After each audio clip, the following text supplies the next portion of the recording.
is the continuing story of Peyton Place.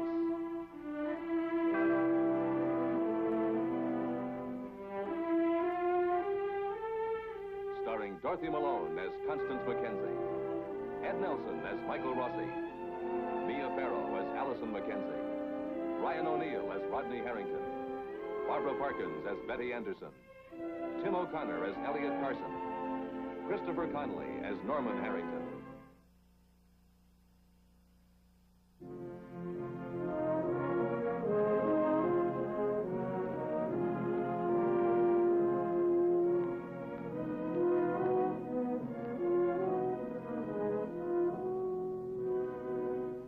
Stella Chernak has testified in a preliminary hearing that Rodney Harrington threatened the life of her late brother, Joe. Now, her testimony completed, she returns to work at Doctor's Hospital. Miss Chernak, that was a magnificent performance. Believe what you have to believe, Miss Anderson. I think you missed your chance when you were out in California. You should have been an actress.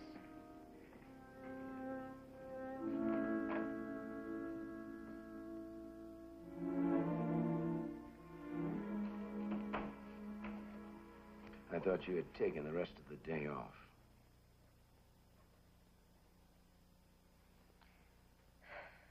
You know.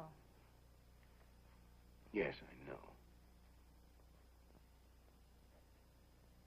You hate me for it?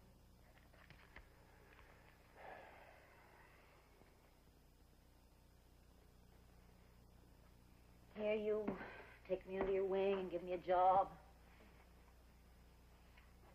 You feel betrayed, don't you? Like you've been harboring the enemy right in your little nest. I don't know. I don't understand you. I was there that day. I was there when Rodney was leaving your house. Now, he didn't look like he was out of control. He didn't look like someone that had threatened to kill. Listen, Mike, I know how you feel. You like the kid. He's likable. He dresses well. He's clean. He's got good manners. Well, Joey, on the other hand, Joey was just a slob. Well, come off it, Mike. Since when do you fall for stereotypes? Of course, Rod was under control, as you put it. A Harrington wears control as easily as he wears a dinner jacket. You sound like an echo. What was your father whispering in your ear?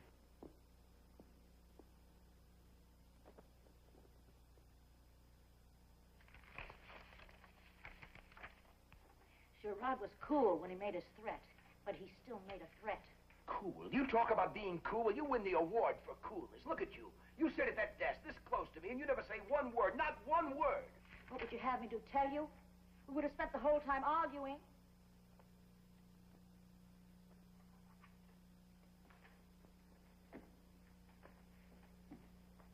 I had to tell the truth? Of course. It was your civic duty. It was my civic duty.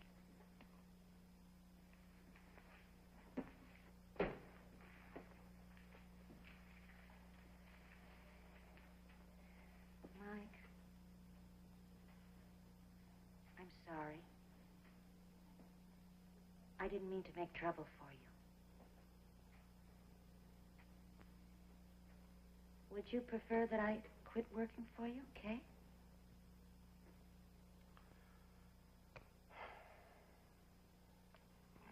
Allison's still in a coma. I have an extremely heavy surgical schedule. This project means an awful lot to me, Stella. I don't have time to go around interviewing potential assistants. Your work has been satisfactory, more than satisfactory. If there was just some way to keep the personal feelings out of it, keep personal feelings out of it and get the job done, then I'd prefer that you stay.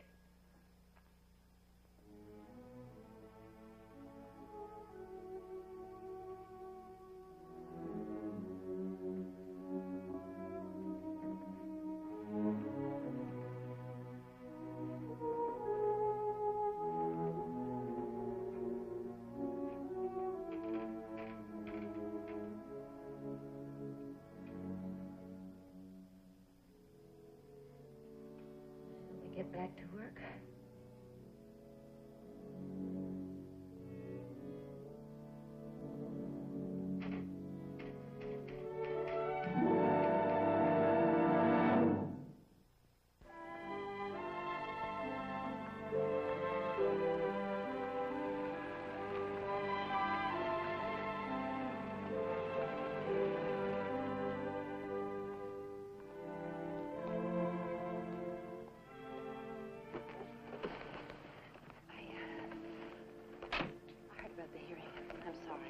thank you. Oh, these packages, do you want them inside? Oh, please, I'd appreciate it.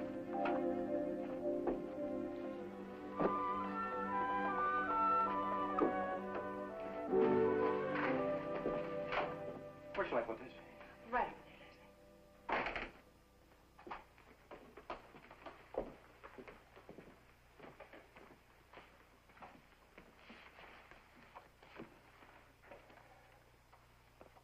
How's Allison?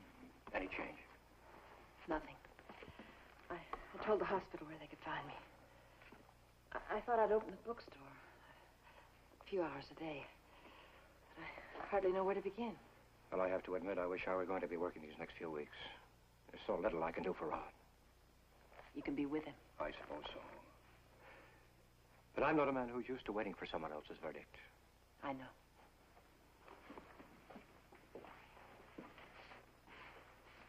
Constance, all the things we've done in the name of protecting our children, do they seem a little foolish to you now? We have to believe that Allison and Rodney are going to pull through, Leslie. Both of them. I was supposed to be the tough one, not you. You've had a bad day. After the judge announced his decision and the courtroom had quieted down, I looked at that empty jury box and I thought, who's going to be sitting there at the trial? What 12 disinterested parties? And who are they going to be trying? Rod or me? After all I've done to you, who would you be trying? Oh, Mrs. Carson. Norman? Where would you like this? I found out in front. Looked kind of lonely out there. Right over here, Norman. I was going to go back for it. Sure, Dad. Well, you want me to open it for you? If you like. Okie doke. You gonna be open for business again? Mm-hmm. Well, maybe I could help you out. I mean, you're gonna be going to the hospital and all, and you know, you need somebody around here to take care of the store. I know I'm not as pretty as Allison, but I've got more muscle. That's very thoughtful of you, Norman. Really is. Well, at least it keeps me out of the pool hall. I think that's an excellent idea. Then it's a deal? It's a deal. I better get back to the inn. I have some calls to make. I'll see you in the morning. All right, Norman. Goodbye, Constance. Bye, Leslie.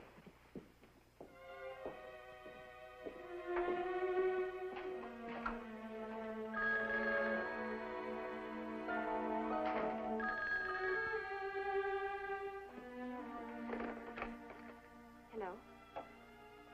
Oh, yes, Robert. Do you have the results of the test? Yes? Oh, that's wonderful. Oh, no, I'm not worried. I'm not worried at all. Oh, thank you, Robert. Bye-bye.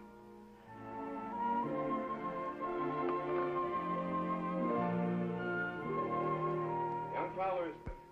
He's not quite up to his father, but he's good. Well, he's got Rodney bound over for trial. It cost him an extra witness. He'd have preferred to rest his case with the little girl, but he couldn't. Now, you take the old man. He'd have managed to save Stella Chernak for the trial. You think so? He always got good mileage out of his witnesses. As I remember at your hearing, he made one 10-year-old boy sound like an accusing army. You sound like a sportscaster analyzing a boxing match. I keep forgetting this is your first one. Well, it's my second. But your first as a disinterested observer. You know, that decision surprised me. Why? Fowler made his case. He produced an eyewitness and proved intent. How much more do you need? I need something that'll convince me that that boy is capable of murder. It's a nice distinction, Elliott, but the rules don't require it. What's practiced today is really an updated version of the old trial by combat. The winner is innocent because he's the winner. And if you lose, well, then obviously you're guilty. Well, at least the accused had an opportunity to fight his own battle, but now it's in the hands of the lawyers. I wonder why they never let Rodney tell his own story.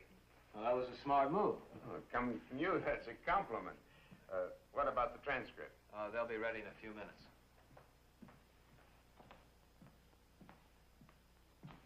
Marian.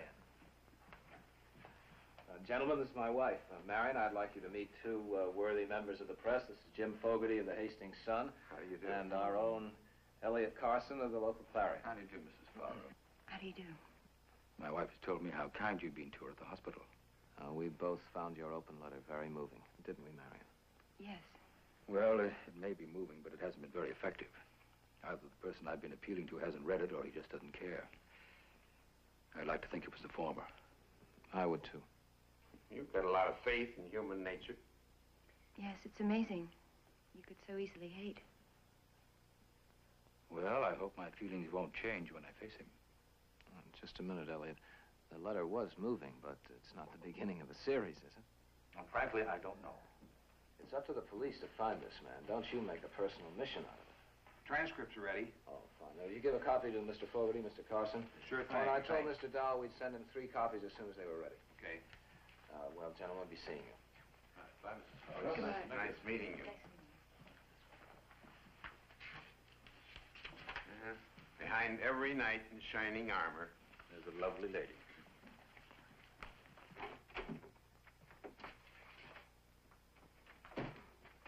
Can I get you something?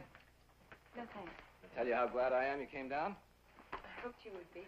Now, if you can wait a minute till I get this desk straightened up, we can go over to the inn and have a cocktail. Sounds lovely. Then off to the house and get packed, and away we go. I can almost smell that sea air now. John. What's the matter, Marian? I should have told you over the phone. I feel something coming on, the flu bug or something. I really feel awful. Are you sure? Maybe you want to stop by and see Dr. Rossi, catch it before it really takes hold. Oh, I don't think that's necessary. I'll just have to write it out. Well, what about our sailing trip? That's just it. I don't think I should go. I think I ought to stay home and rest. I see. I'm sorry. I know you've worked hard, and you deserve a rest.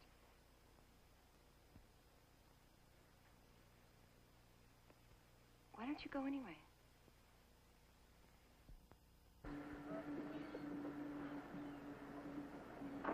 Here? Yeah. And where were you when you threw the gaffing?